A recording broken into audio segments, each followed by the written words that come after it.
Welcome to Almost Here, Round the Corner Future Technology podcasts with Richard Jacobs. Future technologies poised to transform our lives for better or worse are the focus of this podcast. Almost here means these technologies are now here and starting to be used, or just around the corner, from Bitcoin to artificial intelligence, 3D printing, blockchain, virtual reality, and more. Hello, everyone, and welcome to Future Tech Podcast. I'm your host, Juliette Lamar, and I have with us today Nicolas Gilot. He is the founder and CEO at Ultra. Welcome, Nicolas. Hi, Gilot. Very nice to meet you. Pleasure to be with you. You as well. So, Nicolas, why don't you go ahead and give us an idea about what Ultra is and what you do there? Yes, totally. So I will give you a quick overview of what Ultra is. So Ultra is a PC game distribution platform. So a little bit like you would have Apple App Store, but designed for PC games specifically. So the way Ultra came to life, we used to work on a previous project, which was a game console company.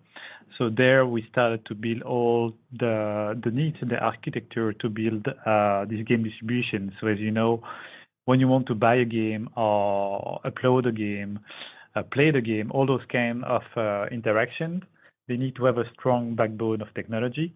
And that's what we already had the experience building for this game console. And so the idea sparkled to us because we used to have a PC game studio. So it was really complicated to publish on PC and have a good advantage. So we decided to bridge this idea in blockchain to come up with Ultra. So Ultra is really based out of blockchain technology, and it's designed to help developers publish their games in a fair environment, and for players to be part of an ecosystem that rewards them and new exciting features.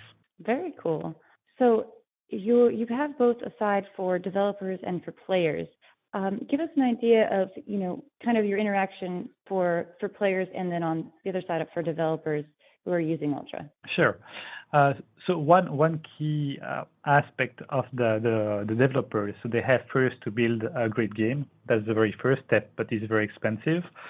And the second aspect now is there is so many games on the market every month.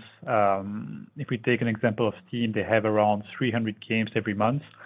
So it's very complicated for them to pierce through the noise. And so what Ultra does on this end is that we provide a lot of marketing tools within the platform and outside of the platform. So if I may take an example, imagine you build your game and then you want to market it. What you can simply say is, I will provide, let's say, 5% of the revenue to the person who actually sell my game. So with all the influencers around, whether it's on Twitch, on YouTube, all those persons can pick up this game, make a video or stream it, and everyone who's going to see this game and buy it through the link, the influencer will be rewarded directly through a smart contract. So a sort of a system that guarantees they get paid. So that's one of the small features we have within Ultra. But the whole idea is to provide as much possibilities to the developers to broaden their horizon and find more players. So same way they can also directly advertise within Ultra. So just before a game, for example, the player will see a short video about a mouse, let's say, or another hardware or another game, and then those players will be rewarded the same way it happened on the mobile game industry. So you can just watch a video, receive some coin, and this is the same system for Ultra. So they will get paid to actually watch advertisements. So developers have the capacity to target players, and the players are rewarded to actually watch those videos. That's also another aspect, but we have many different features on Ultra. One of those, which is the capacity to, within our SDK, so the software development kit, this piece of software allows the developer to interact with many features of Ultra and partners of Ultra. So that goes from the item trading to any other interaction you might hope within a game platform. Wonderful. If I want, so that's really on the developers end.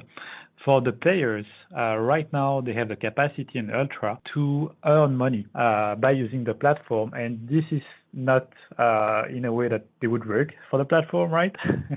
They're actually growing the community and helping developers to build better games. So if I may take an example, the publishers or the developers, they are building games. They have to do beta tests.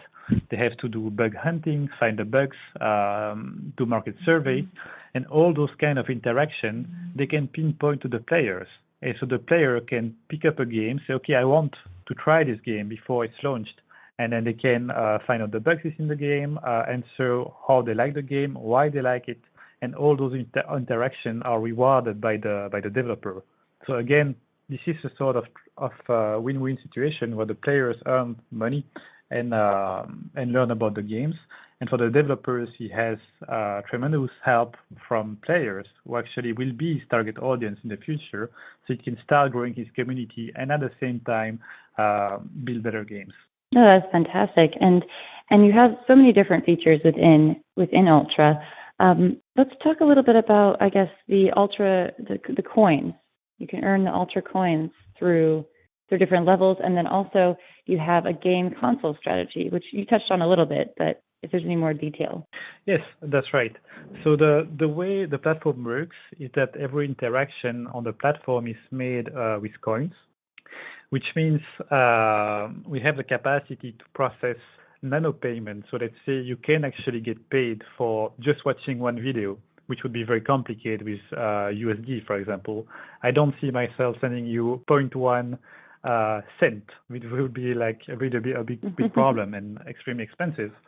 So the capacity of using blockchain the way we do is that we can process those nano payment and instant payment.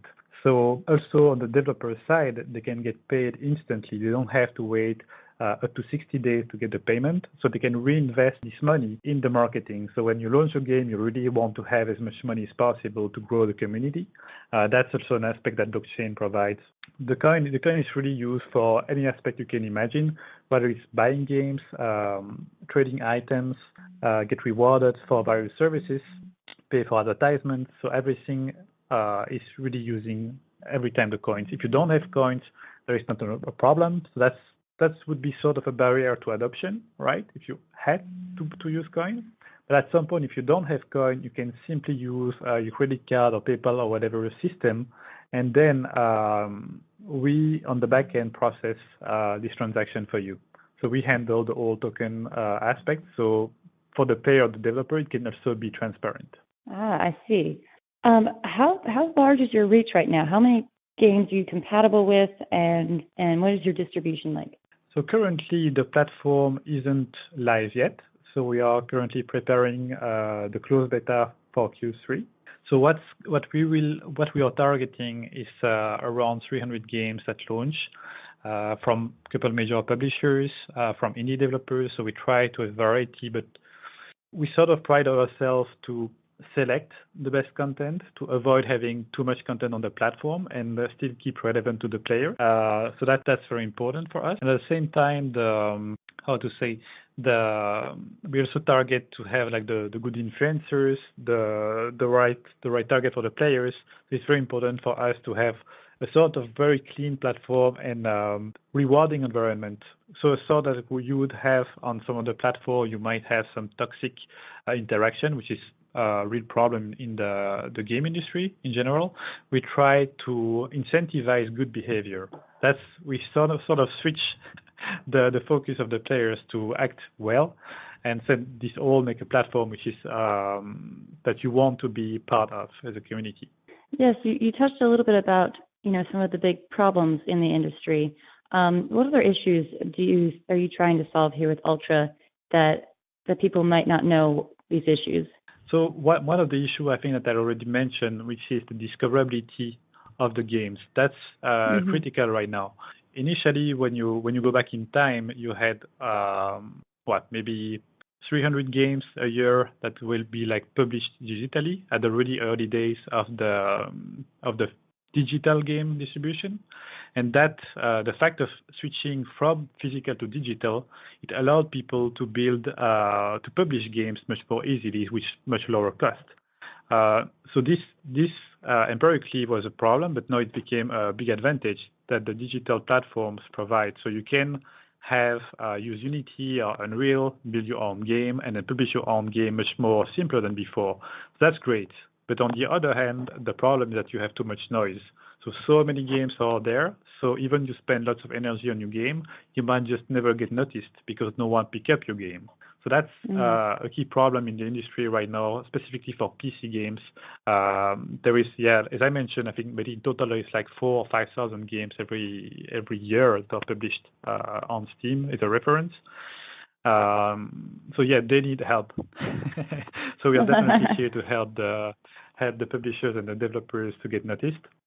The other aspect I mentioned is the toxic behavior that happened in many games, and I know some huge companies, very successful, such as Riot, they address this in many ways. They build a team of psychologists and scientists to figure out how to best drive their community, and which is a really good thing.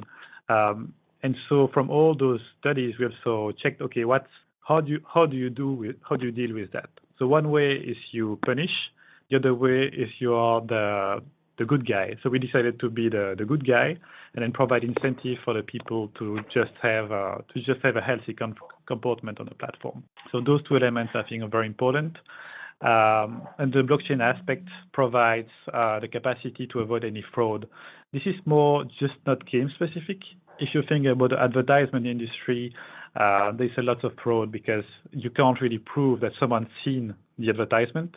So you can imagine that some companies might always try to get the best of it, which somehow makes sense, but now there's a capacity with blockchain to avoid that. We can prove that someone has seen this advertisement and you get paid instantly.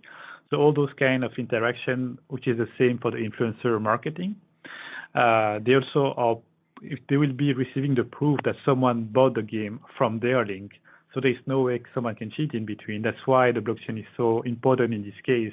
You don't have to trust someone. You just have to trust the blockchain. As long as you can read the code of the blockchain and then you understand and trust it, you're good to go. Those are some wonderful solutions. Nicolas, tell us a little bit about how you got involved with Ultra and your background. Oh, yeah, with pleasure. So I used to play probably way too much games when I was a teenager. That's how I actually met my co-founder, David.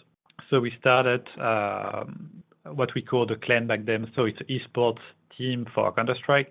Played that a lot, and that's what we had this great relationship. And after we decided to take that to continue this relationship in building companies together, because we both had a really strong passion for technology, computer, games. So our very first venture was a SEO and web design company. So we helped companies to solve already their discoverability issues, which is interesting because that's what we do now as well, like 15 years after.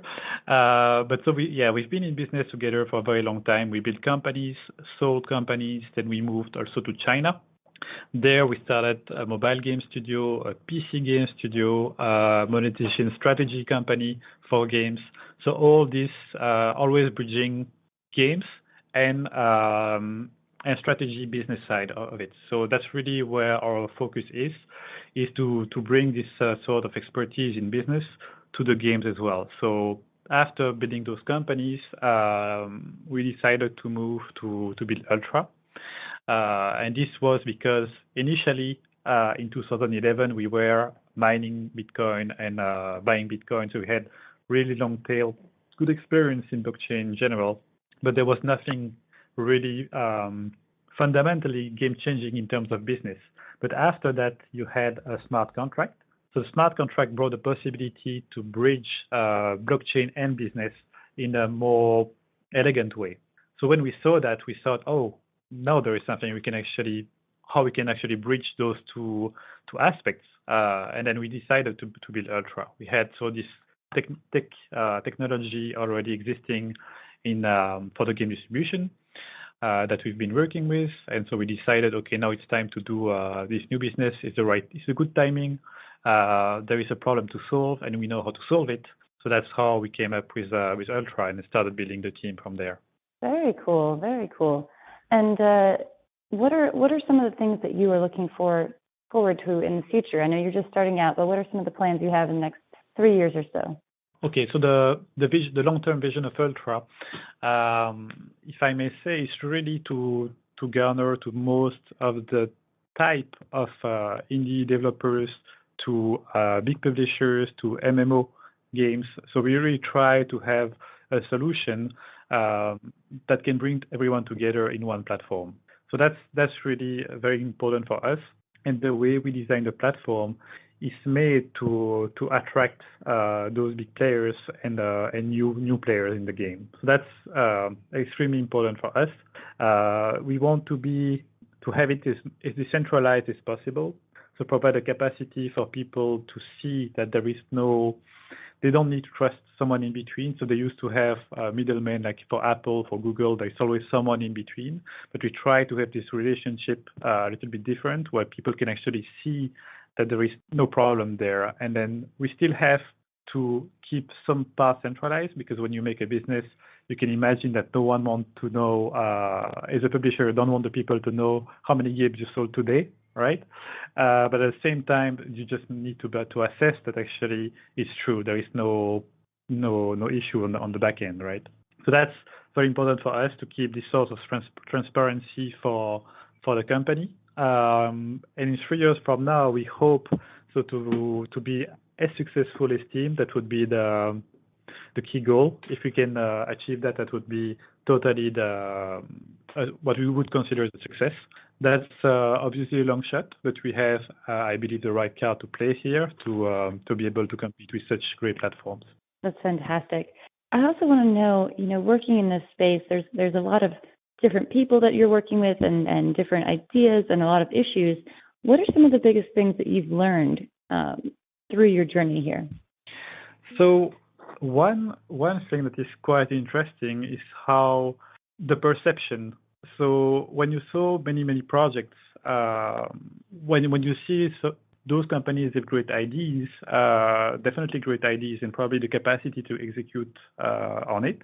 But what people really want to see is a team that is solid and has proven track record of building stuff.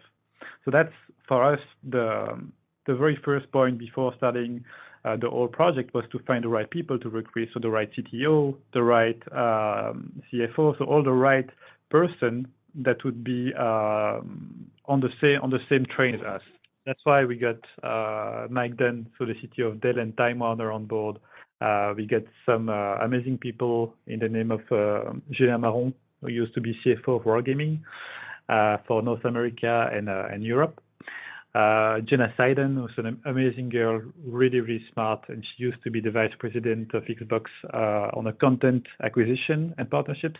So all those great people, that's the key to build a great project. I think you need the people. When you see all the big VCs, they invest in the team, they don't really invest in a project, and that's clearly the reason why you want to have great people around you to build a project. So that's something key. Another thing I learned is really on how, because we have a pretty distributed team, so it's not so easy to understand everyone's culture, because you might want to work, we have people in China, in India, in Europe, in US, and it's important to understand how things work locally, because that's how people expect the company to be driven. Is they want to have, they don't want something to change, so it's important to understand clearly those aspects. And that's something we are really glad that we had great people on board from each part of the world who can actually help manage all those relations, which is amazing. That's fantastic. So if you're, a player or developer and you want to come and check out Ultra and get more information and potentially be involved, what's the best way to do that? So the very best way is to contact us by email, or first come to our website. That's the very first place you're going to see us. So it's ultra.io. There you will see many information about the project, about the people involved, about the partners. And then at the bottom of this website, you have the capacity to directly contact us through a form. The other way is directly to link me on LinkedIn. You can just come to LinkedIn, type my name, Nicolas Gilot, and then you can find me there. And then please feel free to reach out and we can interact and see how we can work together. Fantastic. Nicolas, thank you so much for joining us here today and for really sharing your insight and knowledge about this industry. Thank you. Thanks a lot, Juliette. Have a great day. That was Nicolas Gilot. He is the founder and CEO at Ultra. You can find them at the website ultra.io. This has been Juliette Lamar for Future Tech Podcast. Thank you all so much for tuning in. You have been listening to Almost Here, Around the Corner Future Technology Podcast with Richard Jacobs. Subscribe to this podcast, post a review to discover more future technologies that are poised to transform our lives for better or worse, such as Bitcoin, artificial intelligence, 3D printing, blockchain, virtual reality, and more.